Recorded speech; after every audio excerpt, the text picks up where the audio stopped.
இந்த மாநாட்டுக்கு தலைமையேற்றிருக்கக்கூடிய கழகத்தின் துணை பொதுச் செயலாளர், நாடாளுமன்ற குழுவினுடைய தலைவர், என்னுடைய அன்பு தங்கை கனிமொழி அவர்களுக்கும்,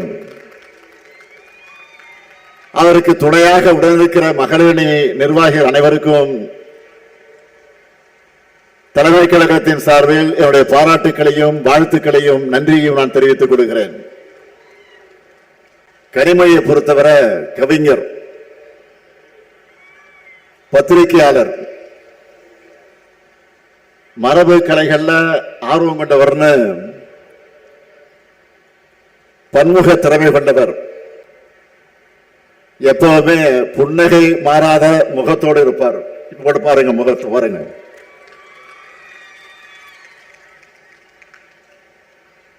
அதே வேளையில்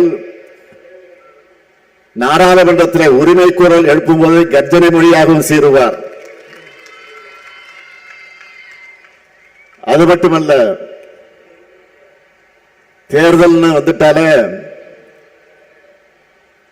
திமுகவுடைய தேர்தல் அறிக்கைகளுடைய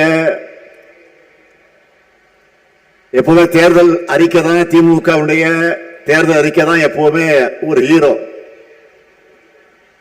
அந்த ஹீரோவையே தயாரிக்கும் பொறுப்பை இப்ப அவர் ஏற்றிருக்கிறார்.